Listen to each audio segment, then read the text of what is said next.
저는 오늘 빌립보서 3장 10절에서부터 16절까지 말씀을 가지고 표대를 향하여 달려가는 삶, 이와 같은 제목으로 여러분과 함께 은혜를 나누려 합니다. 1952년 7월 4일 날 미국 독립기념일에 카타리나 섬에서 22마일 정도 떨어진 캘리포니아 해안에까지 수영에 도전한 사람이 있습니다. 그 사람의 이름은 영국 해역을 최초로 수영한 플로렌스 체릭이라는 유명한 여자 수영 선수였습니다. 이 수영 여자 선수가 무려 16시간이나 먹지도 않고 마시도 않고 쉬지 않고 수영해야만 하는 초인적인 한계에 도전한 거예요. 그 상어떼의 위협에서부터도 그 상어의 위협을 안전하게 지켜주는 그런 보호해주는 양편의 구조선을 제외하고는 아무것도 도와주는 게 없습니다. 거센 물살을 헤쳐나가야 하고 또 큰 파도를 넘어야 합니다. 외로이 태평양을 16시간이나 헤엄쳐야 했었습니다. 그러나 마지막 0.5마일 남겨두고요, 이분이 포기합니다. 왜 포기했냐면 예상하지 않았던 안개가 바다에 자욱하게 껴있는 거예요. 그래서 앞에 어디가 목표인지를 전혀 알아볼 수 없는 거예요. 어디로 가야 될지 목표가 안 보이는 거죠. 그렇게 16시간이나 달려왔는데 0.5마일 남겨놓고 또 그만 힘을 잃어버렸어요. 그렇기 때문에 알 수가 없었습니다. 목적지를 볼 수가 없었죠. 그러나 2달 후에 9월 4일에 다시 도전했습니다. 그런데 똑같은 상황이 발생했어요. 똑같이 2달 전에 실패했던 것처럼 안개가 또 자욱하게 낀 겁니다. 그러니 그걸 준비했던 사람들이 야, 이번에도 체드윅이 포기하겠구나 라고 했는데 웬걸요, 포기하지 않고 마지막 0.5마일을 끝까지 경주하더라는 겁니다. 끝까지 질주하더라는 겁니다. 그리고 나서 비로소 성공할 수 있었습니다. 그리고 성공한 후에 누가 물어봤습니다. 어떻게 당신은 첫 번째 안개 때문에 목표 지점이 안 보여가지고 중대 포기했는데 두 번째도 똑같이 날씨가 안 좋아서 안개가 꼈는데 어떻게 목적 지점에 달려올 수 있었습니까? 라고 물어봤습니다. 그랬더니 그 체드윅이 이렇게 얘기합니다. 첫 번째는 내가 안개 때문에 목표 지점을 못 봤는데 두 번째는 안개가 낄 상황을 대비해서 마음속으로 목표 지점이 어딘가를 분명하게 자기가 외우고 있었다는 거예요.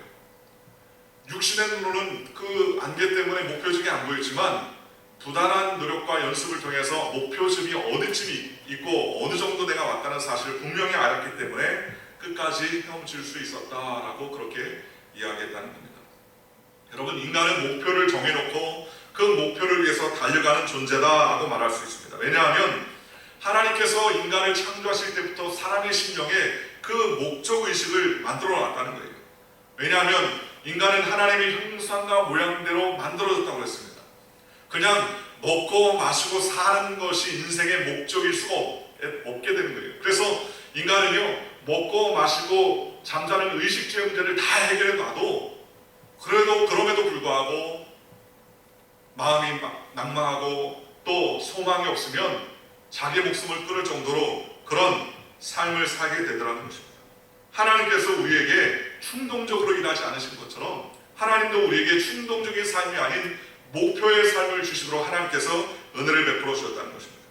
그래서 하나님은 목표를 설정하고 그 목표를 알려주시고 목표를 통해서 우리에게 그 길을 인도해 주셨습니다. 아브라함도 부르실 때에 하늘의 별을 바라보라, 땅의 모래를 바라보라, 그러면서 이와 같이 너에게 자손이 많게 해주셨다는 하나님께서 그에게 목표를 보여주시고 이끌어 주셨습니다. 젖과 꿀이 흐르는 가나안 땅이 너희의 땅이 될 것이다 라고 말씀하시면서 하나님께서 이스라엘 백성들에게 목적과 우리가 가야 할 길 어딘가를 하나님께서 그에게 보여주셨다는 것입니다. 우리의 삶도 마찬가지죠. 우리가 목적을 가지고서 막 달려가면 에너지가 나오지 않습니까? 힘이 솟지 않습니까? 그런데 목표가 없으면 충성도도 헌신도도 연약하고 인생을 낭비하고 허무주의에 빠질 때가 얼마나 많이 있습니까? 목적지가 있어서 분명한 삶을 살아야 됩니다. 제가 중학교 1학년 때요, 친구하고 둘이서 회수권을 샀습니다. 회수권 여러분 아시죠? 요즘 토큰이죠. 학생용 회수권을 다 샀어요. 그런데 친구가 회수권을 갖다가 아버지가 한 달치를 사준 거예요. 많이. 그 친구가 회수권을 다 가져와서 야, 우리 버스를 타가지고 그 버스가 가는 데까지 그냥 갔다가 중간에 아무도 내려서 또 다른 버스를 또 타가지고 그 버스가 가는 데까지 가고 그 다음에 중간에 또 내려서 가는 데까지 한번 우리가 서울구경 한번 해보자. 그렇게 했어요. 그래가지고 둘이 버스를 탔습니다. 처음에 버스를 타가지고 한참 가다가요, 5정거장 가다가 내렸습니다. 왜 내렸는지 알아요? 몰랐어요. 우리는 이제 앉아가지고 이제 버스 구경하니까는 2시간, 3시간 하루 종일 다니겠구나 라고 생각을 했는데, 거기에 이제 앉아서 이제 얘기하고 있다가 한 정거장, 두 정거장 지나가는데 어떤 아주머니가 소리를 빽 지르시는 거예요. 우리한테. 몰랐어요. 들어봤더니 앞에 이제 연로하신 할머니가 서 있는 거예요. 못 봤는데, 진짜 못 봤는데, 이제 이 아주머니가 소리를 빽 지르면서 이 못된 것들, 이렇게 할머니가 서 계시는데 자리도 양보 안 한다고 막 뭐라 하는 거예요. 얼굴이 실빨개졌죠. 중학교 1학년인데. 근데 우리 못 봤어요. 이렇게 얘기도 못하고 진짜 못 봤는데. 그래서 이제 일어났습니다. 그래서 이제 잘 양보했더니 친구가 야 내리자. 그래서 버스 정류장에서 내렸어요. 야 우리 기분 잡쳤다. 그냥 가자. 그래가지고 탄지 10분도 안 돼가지고 내려가지고 다시 집으로 왔어요. 그냥 그날 끝이었어요. 여행 끝이었습니다. 여러분 어디로 가야 되는지 목표가 분명하지 않으니까요, 가다가 이리저리 그냥 감정이 흘러가는 대로 중도에 포기하고 다시 집으로 돌아가게 됐다는 거예요. 그래서 사람은 목적이 없으면 반드시 넘어집니다.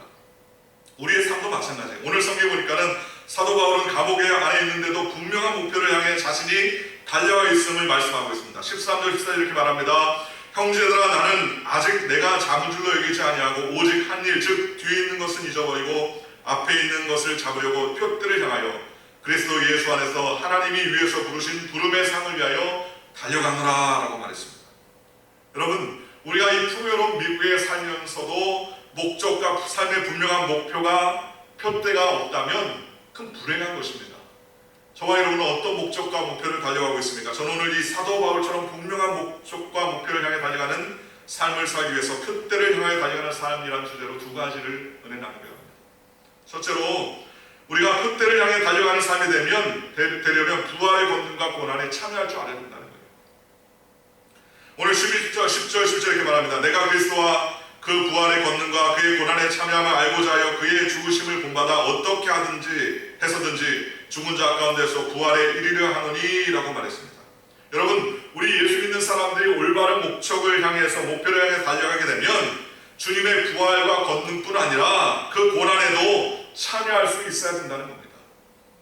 부활의 영광뿐만 아니라 고난도 우리가 능히 이길 수 있다는 것입니다. 바울은 먼저 주님의 죽으심을 본받을 때 그 죽음을 통해서 부활을 경험하고 그 부활에 이르게 된다고 말씀했습니다. 여러분 예수님을 구주로 믿는 저와 여러분들이 십자가의 죽음과 부활은 삶의 수단이 아닙니다. 그것은 뭐예요? 우리의 삶의 목표요, 표대입니다. 왜냐하면 우리는 자신이 어떤 행위로 이루어지는 것이 아니라 오직 주님의 죽으심과 부활하신 그 사건을 통하여서 우리가 받아들일 때 그 은혜로 우리에게 의롭다 하심을 주시고 우리에게 소망을 주십니다. 우리가 애를 써서 이루어지는 게 아니에요. 우리가 노력해서 이루어지는 것이 아닙니다. 무엇을 했기 때문에 이루어지는 것이 아닙니다. 예수님께서 죽으시고 예수님께서 부활하셨기 때문에 그 은혜로 말미암아 우리가 소망을 얻고 우리가 의롭다함을 얻고 우리가 나음을 입게 되었죠. 그러니 우리가 부활의 믿음을 가지고 있습니까? 행위의 믿음을 가지고 있습니까? 오늘 저와 여러분이 부활의 믿음을 가지고 어떠한 환경과 역경 가운데서도 두려워하지 않게 되시기를 주님의 이름으로 축원합니다. 고난은 인간의 시각으로는 다 이해되는 것이 아닙니다. 여러분 하나님의 말씀에 순종해서 가나안에 갔을 때 새빨갛게 타들어가는 흉년의 고난을 아브라함도 만났습니다. 또 의인으로 모든 고난을 만났던 욥도 그랬습니다. 당대 완전한 자라고 했는데 고난을 많이 겪었죠. 다 이해할 수 없었습니다.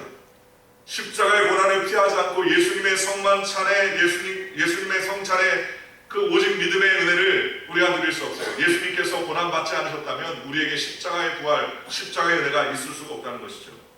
그러니 모든 것을 다 얻을 수 없었을 것이라는 겁니다. 모든 사람에게 다 인정받는 사람 없지요. 어떤 사람에게는 뭘 이해를 당하기도 합니다.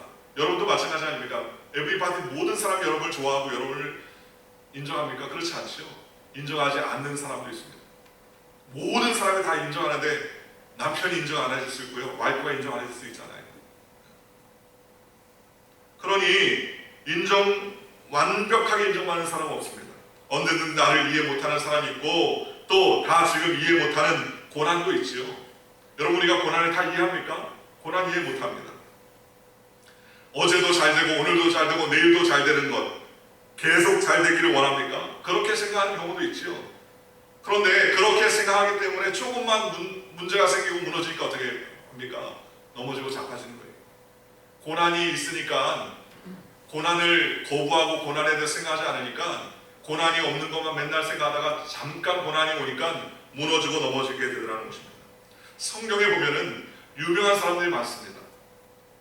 하나님의 일꾼들이 굉장히 많아요. 그런데 그 당시에 제물로 완전한 성공을 이룬 사람이 있었겠습니까? 없었겠습니까? 있었겠죠. 오늘날에도 우리의 신앙을 뛰어넘어서 우리가 상상할 수 없는 재물을 얻은 사람, 세계 부자들이 얼마나 많이 있습니까? 옛날에도 그랬을 것입니다. 그런데 성경에는 그런 사람이 훌륭한 사람이라고 얘기하지 않습니다. 누구를 이야기하고 있습니까? 환난과 고난을 다가와도 그 고난과 환난 가운데서 하나님을 중심으로 살고 하나님의 이름을 높이는 사람들을 하나님께서 책임져 주시고 은혜를 베풀어 주시다는 것입니다. 식물학자가 꿀벌을 연구했는데요. 보통 꿀이 1g의 꿀을 얻기 위해서는 약 125송이 정도의 꽃을 찾아다니는 겁니다. 125송이의 꽃을 찾아다녀가지고 1g의 꿀을 얻는 거예요. 그래서 열심히 꿀을 몹니다. 왜요? 겨울을 나기 위해서 꿀을 모는 거예요. 그런데 그런 꿀벌을 겨울이 없는 열대지방에 딱 옮겨놓고 양봉을 한번 했다는 겁니다. 관찰했는데 재밌어요. 처음에는 꿀벌들이 늘 하는 대로 열심히 일을 하는 겁니다. 꿀을 열심히 모으는 거예요. 그런데 겨울이 와야 되는데 겨울이 안 오는 거예요. 이때쯤 되면 겨울이 와야 되는데 지금 아주 많이 준비하는데 왜 겨울이 안 오지? 라고 꿀벌들이 생각하더라는 겁니다. 그래서 아직 덜 왔나 보다. 좀 더 많이 모아야 되나 보다. 또 많이 모았는데 겨울이 안 오는 거예요. 열대지방이니까 안 오죠. 그러다 보니까는 어느 날 갑자기 벌들이 게을러지기 시작하더라는 거예요. 야, 여기 겨울이 안 온다. 그러니까는 꿀을 모을 필요가 없다. 그래서 겨울을 위해서 꿀을 모아야 한다는 목표가 없어지니까 꿀벌들이요 일을 안 하더라는 겁니다. 꿀을 안 모으더라는 거예요. 근데 그때 무슨 문제가 생기냐면 벌들이 게을러질 뿐만 아니라 아주 날카로워지더라는 거예요. 신경이 날카로워지면서 서로 대립하며 서로 분란하고 싸우기 시작하더라는 겁니다. 그래서 겨울이 없는 벌들에게 그 벌들이 다투고 꿀만 모으지 않는 것만 아니라 서로 싸우고 다투고 심하게 그런 일들이 생기더라는 것입니다. 그런데 이게 겨울이 없는 벌들에게만 생기는 게 아니에요. 오늘날 저와 여러분들에게도 생기는 것입니다. 하나님을 향한 고난과 고난을 극복할 수 있는 목표와 그 구심점이 없으면, 표대가 없으면 사람은 게을러지고 결국은 날카로워져서 쉽게 짜증을 내고 서로가 서로를 찌르고 무르는 그러한 부정적인 삶을 바라보게 되더라는 것입니다. 제가 군대 있을 때 그걸 많이 경험했습니다. 군대 있을 때요 아주 평안하고 훈련도 없고 그냥 평안하면 그 사람들이 그냥 굉장히 괴롭히는 거예요. 오늘 날씨가 좋으니까 모포 다 걸어. 모포를 갖다가 다 널어가지고 털으라는 거예요. 그럼 하루 종일 모포 가지고 가서 밖에다가 다 말려놓고 그 다음에 오후가 되면 다 모여가지고 모포를 막 텁니다. 그리고 비 오면은요 가만히 있는 꼴을 못 보니까 어떻게 합니까? 비 오면 야 오늘 날씨가 좋으니까 총기 손질해. 그리고 총기 손질 하루 종일 기름칠하고 합니다. 그런데 나중에는요 독수훈련이나 팀스피드 훈련이나 이런 아주 4박 5일 혹한기 훈련 이런 4박 5일 이런 훈련을 하면 밖에 나가지고 조그마한 삼각 텐트 쳐가지고 거기서 2박 3일 3박 4일 막 얼음 땅 파놓고 거기서 자야 돼요. 그러면은 저 밑에 쫄병이 모자를 이렇게 썼는지 저렇게 썼는지 총을 닦고 있는지 안 닦고 있는지 관심이 없는 거예요. 왜요? 내가 지금 이 혹한기에 나도 지금 동상에 얼어 죽지 않고 열심히 훈련해가지고 이 모든 임무를 완수해야 되는데 그렇지 않으려니까 어떻게 합니까? 다른 거 신경 못 쓰는 거예요. 열심히 하는 거예요. 자기 일. 우리의 삶도 마찬가지입니다. 여러분 하나님의 은혜 가운데 나아갈 때 우리가 가지고 있는 환경 가운데서도 목표를 가지고 있으면 고난과 역경이 나와도 그 고난과 역경을 이길 수가 있어야 돼요. 고난과 역경을 모르면 어떻게 합니까? 문제가 빵 터지면 이 길이 아닌갑다 그 생각합니다. 이게 아닌갑다. 어떤 분이 차를 몰고 가다가 신호등에 걸려가지고 딱 섰어요. 근데 그 두 번째 신호등도 또 쓰는 겁니다. 이리로 가지 말라나 보다. 신호등 2번 걸렸으니까 이리로 가지 말라나 보다. 이리로 가지 말라는 소리가 아니죠. 신호등이 2번 걸린 겁니다. 그냥. 가다가 경찰에 딱지를 뗐습니다. 이 길로 가지 말라는 겁니까? 과속을 했으니까 천천히 가는 소리지요. 해석을 잘해야 된다는 것이죠. 해석을. 교회 리더들이 꼭 읽어보기를 원하는 책 중에 하나가 김인식 목사님 쓴 2020-2040 한국교회 미래지도라는 책이 있습니다. 거기에 보면 코쿠닝 성도와 다운시프트라는 신앙에 대한 이야기가 있어요. 코쿠닝이라는 말은 뭐냐면 누에고치라는 거예요. 누에고치. 오늘날 2020-2040년 점점 갈수록 크리스찬들이 마치 누에고치의 신앙을 갖고 있는 사람들처럼 그렇게 변화더라는 겁니다. 현실에 여러 가지 현실에 다가오는 힘든 일들 있잖아요. 주님을 위해서 살다 보면 고난도 있고 여러 가지 어려움도 있고 또 빠르게 변하고 불안정한 그러한 세상 가운데 현실에서부터 신앙인들이 도피하기를 원한다는 겁니다. 그래서 마치 누에가 고치 속에 숨어서 편안하게 사는 모습으로 연상하여서 사용하는 말을 이 코쿤이라고 하는데 그런 신앙으로 변질된다는 거예요. 그리고 다운시프트라는 말은 자동차 기어를 고단에서 저단으로 바꾸는 데 쓰이는 단어인데 미래의 삶의 더 나은 방향을 위해서 현재를 포기하는 것에 대한 반대의 뜻으로 그렇게 사용하더라는 것입니다. 쉽게 말하면 하나님의 영광을 위해서 지금의 고난을 이기고 하나님께 나아가는 것이 아니라 좀 편안하게 살기 위해서 좀 안정되게 살기 위해서 지금 어려움을 극복하지 못하고 기어를 내린다는 거예요. 그러니 신앙도 다이어트를 하더라는 겁니다. 옛날에는 수요예배도 나오고 금요예배도 나오고 새벽 예배도 나오고 뭐 철예배도 하고 하나님께 부르짖었는데 이제 이거 너무 피곤하다. 그래가지고 이것 빼고 저것 빼고 해가지고 주일날 한 번만 드리고 헌금도 주일날 한 번 드리고 그렇게 자꾸 다운시프트 되더라는 겁니다. 신앙이 고난을 이길 목표를 잃어버리니까 안정감을 추구하기 시작하는 겁니다. 안정감. 그러니까 어떻게 합니까? 축축 처지는 거예요. 신앙도. 물 먹은 솜처럼 축축 처지더라는 겁니다. 무기력하고 그 다음에 무관심해지고 무의미한 산무시대를 살아가는 거예요. 말씀을 들어도 무기력하고 말씀에 대해서 무관심하고 또 무슨 말씀을 읽어도 그거에 대해서 의미를 잘 찾지 못하는 경우가 많다는 것입니다. 그러니 현대교회의 신앙과 신앙의 위기가 찾아오게 되려는 것입니다. 앞으로 이제 저출산 고령화 현상이 점점 생기면 그러면 퇴직연금이 붕괴되고요. 이런 일들이 점점 가속하죠. 그러니까 나중에 세대 간의 갈등이 생기는 거 아닙니까? 젊은 사람들은 노인들을 부양하기 위해서 더 많은 연금을 줘야 되니까 왜 우리가 노인 세대를 우리가 부양해야 되느냐라는 갈등이 생길 수도 있다는 겁니다. 점점 더 그렇게 됩니다. 점점. 요즘에 인공지능 컴퓨터가 얼마나 많이 발달하고 있습니까? 그런데 이러한 환경 가운데서 하나님께서 주신 은혜로 내가 나에게 있는 여러 가지 환난과 어려움을 극복하며 하나님께 달려가겠다라고 하면 언제 어느 때 하나님께서는 그런 위기 가운데서도 하나님께서 은혜를 주시고 기회를 허락해 주시는 것입니다. 그러니 우리에게 있는 환경적인 고난을 피하지 말고 그 고난을 극복하는 삶을 하나님께서는 살기 원하시다는 것입니다. 오늘 저와 여러분이 그러한 삶을 사시기를 주님의 이름으로 축원합니다. 두 번째로 목표를 향해 표대를 향해서 달려나가는 삶을 살기 위해서는요. 그리스도 예수께 잡힌바된 목표여야 합니다. 따르시기 바랍니다. 그리스도 예수께 잡힌바된 목표여야 합니다.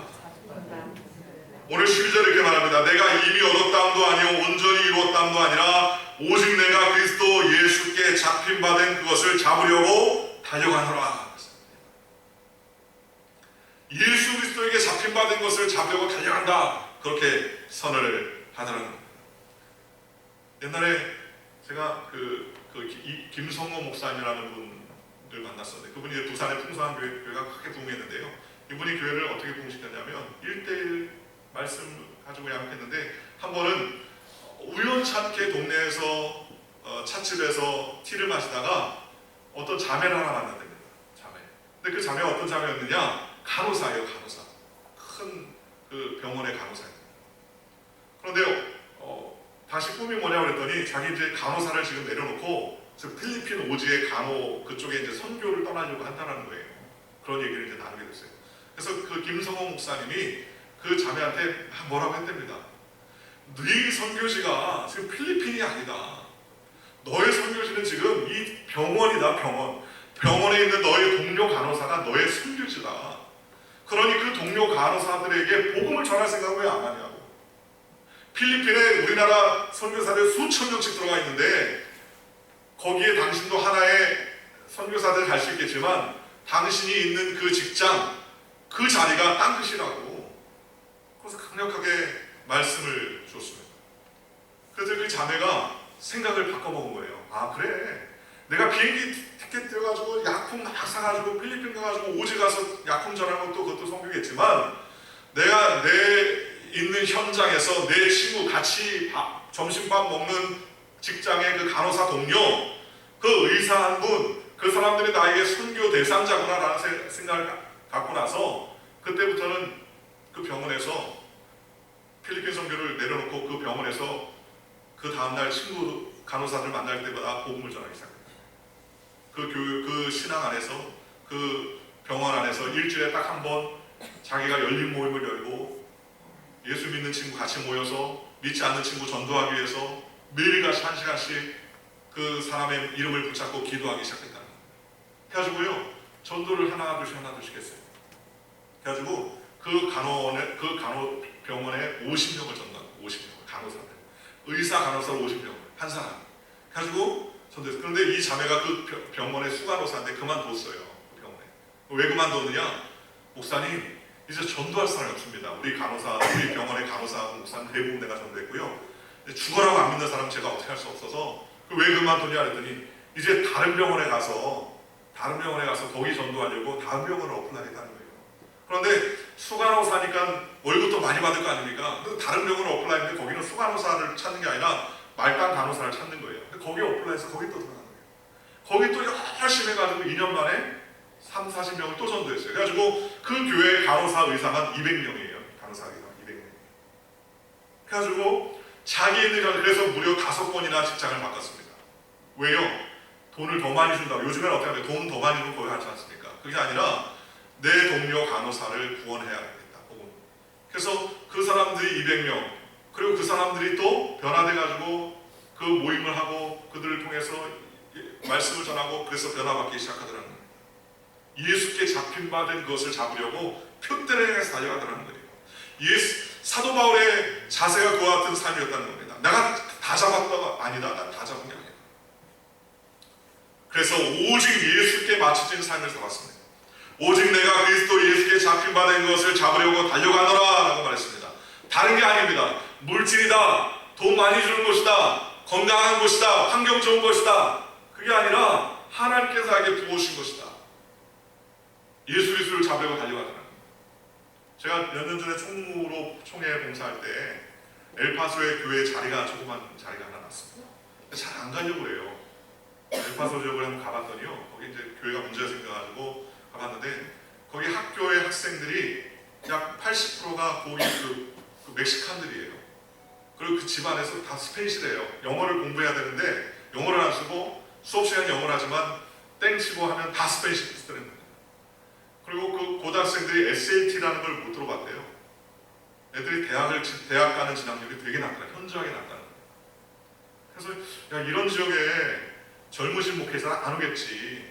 애들 데리고 오겠나 그렇게 생각을 했습니다. 그래서 이제 총무로 있으면서 이런 교회가 있으니 어플라이 하라고 이제 했어요. 사례비도 많이 못 주고 성도도 몇 명 없었으면서 5명, 6명밖에 안 남았어요. 그런데 어떤 목사님이 어플라이 했더라고요. 좋으신 분이에요. 젊으신 분이고 애들도 셋이나 있어요. 그래가지고 어떻게 어플라이 했냐고 그랬더니 지금 큰 교회 부목사가 있는데 거기가 내 선교지라는 거예요. 왜 그러냐 했더니 나는 스페인시 아이들을 복음 전하고 그들과 함께 하길 원한다. 애들이 없냐 그랬더니 애들이 있다네. 애들이 셋이나 있어요. 그러면 지금 LA에서 좋은 학교 다니면서 있는데 거기 어플라이하면 여기 환경도 어려운데 좀 쉽지 않지 않겠나. 제가 걱정돼가지고 물어봤더니 아니 너무너무 좋다는 거예요. 우리 애들도 다 스페인시를 잘하고 또 거기에 선교적인 마인드를 자기가 갖고 있기 때문에 그 땅이 우리 땅이라고 나를 보내달라고 그래서 얘기를 하더라고요. 똑같은 시각도 어떤 경제적인 관점으로 보니까는 절대로 가면 안 되는 것이 되지만 선교적인 관점에서 보니까 그 목사님의 시야로 보니까 거기는 내가 가야 할 땅이라고 생각을 하게 되더라는 겁니다. 여러분 옛날에 우리가 배가 항해할 때는 요즘에는 뭐 여러 가지 그 첨단 장비들이 있으니까 항해를 하는데 어렵지 않지만 옛날엔 배를 항해할 때 방향을 바로잡기 위해서 보는 별이 하나 있습니다. 그게 바로 북극성입니다. 왜 북극성을 보냐면 다른 별들은 다 움직여요. 시간이 가면 팽팽 돕니다. 그런데 딱 하나 움직이지 않는 별이 있어요. 그게 바로 북극성이죠. 정조준해서 지구의 이 자전축과 정확하게 일치하는 별이 북극성 아닙니까? 그러니 다른 별들은 다 시간이 지나는 대로 그 위치가 변하지만 그 북극성만 위치가 변하지 않는다는 거예요. 그래서 내가 지금 어디로 가는지를 북극성을 통해서 자리를 찾기 시작하더라는 겁니다. 배가 가고 싶은 대로 갈 수 있는 여러 전자장비를 갖추고 있지만 그 전자장비들도 1년에 한 번씩 북극성을 정조준해가지고 다시 맞추어서 방향을 정확히 조절한다고 합니다. 여러분, 우리가 사는 세상은요, 가치관이 얼마나 빨리 변하는지 몰라요. 제가 어렸을 때 장난했던 게 하나 있습니다. 학교를 가면서 학교 끝나고 집에 오면서 동무들하고요, 어깨동무를 이렇게 한 거예요. 친구들하고. 그러면서 동무네 동무 미나리밭에 앉았다 그러면서 팔짝 앉아가지고 또 뛰어서 동무네 동무 미나리밭에 앉았다 팔짝 또 앉아서 합니다. 그런데 요즘은 동무라고 안 써요. 동무라고. 친구라고 그러죠. 그러면서 그때 좀 시간이 지나니까 동무라는 말이 없어지게 되더라고요. 동무는 누구만 씁니까? 북한 사람들만 쓰더라고요. 북한 사람들. 동무라는 단어가 없어졌어요. 옛날에는 그렇게 잘했는데. 요즘 찬송가에 당신이란, 하나님을 당신이라고 표현하는 지칭하는 단어들이 다 바뀌었습니다. 왜요? 옛날에는 당신이 3인칭 극존칭인데 요즘에는 당신하면 이거냐? 이렇게 이해를 하잖아요. 무슨 말이냐면 시간이 지나가면서 절대적인 가치였던 그 당시 상황이 시간이 지나니까 아니게 되더라는 겁니다. 아니게 되더라는 겁니다. 절대적으로 그렇게 해야 된다고 생각했던 가치관이 바뀌더라는 겁니다. 세대에 따라서도요, 유명한 명사들이나 강연자들이 나와서 이야기했던 모든 것들이 시간이 지나니까 바뀌어요. 자꾸 바뀝니다. 그런데 변하지 않은 북극성과 같은 분이 계시다는 거예요. 그분이 누굽니까? 그분이 바로 예수님이시다는 거예요. 예수님만이 구세주고 예수님만이 언제나 동일하시고, 그래서 히브리서 13장 8절에 보니까 예수 그리스도는 언제나 오늘이나 영원토록 동일하시리라 라고 말했다는 겁니다. 무슨 말씀입니까? 바로 예수님만이 우리의 삶에 변하지 않는 그런 존재예요. 우리가 목표를 향하고 오직 주님만을 바라보는 존재라는 사실에 대해서 우리에게 말씀해주고 있다는 것입니다. 그러니 우리는 이 땅 가운데 살면서 다른 목표가 아니라 예수님이 우리의 삶의 목표가 되는 저와 여러분 되시기를 주님의 이름으로 축원합니다. 주님만을 의지하고 달아요. 사도행전 4장에 보니까 베드로가 나면서 안전병이 된 병자를 고쳐 일으켜 세워줍니다. 그랬더니 했던 말이 있습니다. 사도행전 4장 10절과 11절 이렇게 말합니다. 너희와 모든 이스라엘 백성을 알라. 너희가 십자가에 못 박고 하나님이 죽은 자 가운데서 살리신 나사렛 예수 그리스도를 그리스도의 이름으로 이 사람이 건강하게 되어 너희 앞에 섰느니라. 이 예수는 너희 건축자들이 버린 돌로서 집 모퉁이의 머릿돌이 되었느니라. 다른 이로서는 구원을 받을 수 없나니 천하 인간에게 다른 구원을 받을 만한 이름을 우리에게 준 일이 없음이라 하였더라 했습니다. 안진뱅이를 일으켜 세웠어요. 금가하는 내게 없거니와 내게 있는 것을 내게 주노니 일어나 걸어라. 예수의 이름으로 일어났습니다. 그런 다음에 뭐라고 했습니까?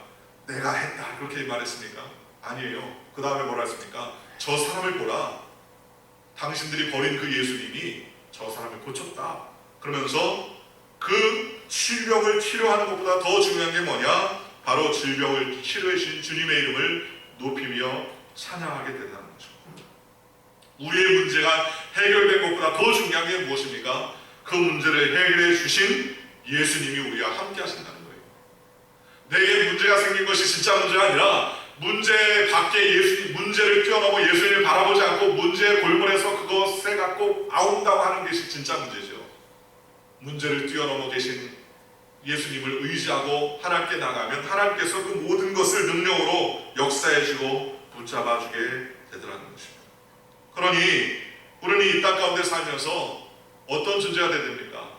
우리 교회는 교인이 많다, 교인이 작다, 그게 중요한 게 아니죠. 뭐가 중요합니까? 예수님이 우리 교회의 주인이 아니라가 중요하죠. 내가 큰 차 타느냐 작은 차 타느냐, 큰 차 타는 사람은 작은 차 타는 사람 무시하고 작은 차 타는 사람 큰 차 타는 사람 너무 사치하다고 욕할 필요가 없어요. 왜요? 큰 차를 작은 차를 타는 게 중요한 게 아니라 그 차를 탈 때마다 내 삶의 목적이 어디냐가 중요하다는 거죠. 큰 집이 중요하냐 작은 집이 중요하냐 그렇지 않다는 거예요. 선과 악으로 이분법으로 나누면 다 사망하지만 사도 바울은 빌립보서 4장 12절 13절 이렇게 말합니다. 나는 비천에 처할 줄도 알고 풍부에 처할 줄도 알고 모든 일에 배부름과 배고픔과 풍부와 궁핍에도 처할 줄 아는 일체의 비결을 배우노라.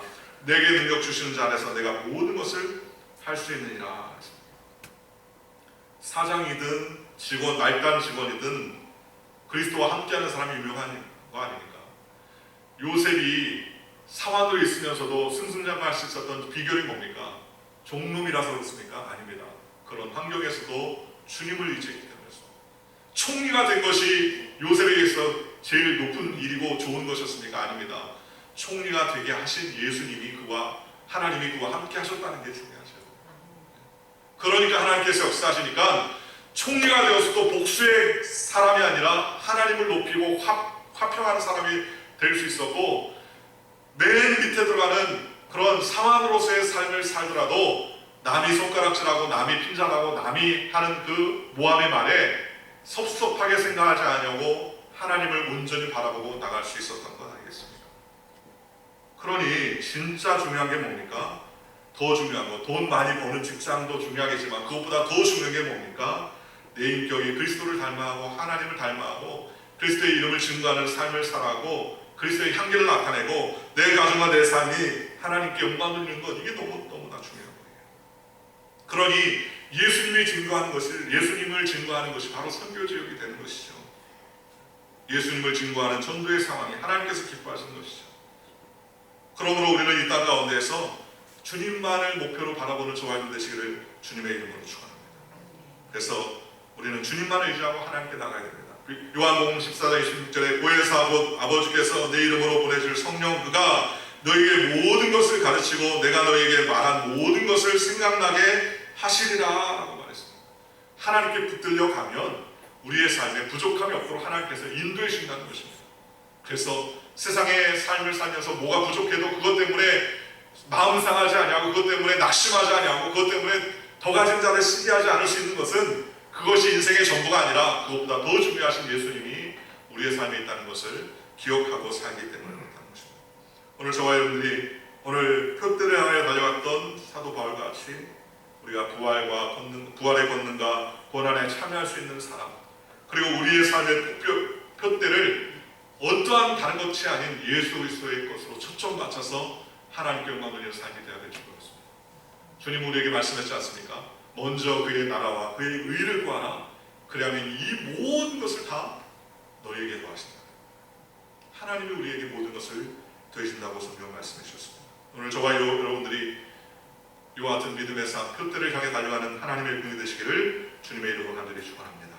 기도하겠습니다. 좋으신 아버지 하나님 감사합니다. 하나님, 목표를 향해 달려가는 하나님의 일꾼이 되게 하여 주옵소서. 표대를 향해 달려가는 하나님의 일꾼이 되게 하여 주옵소서.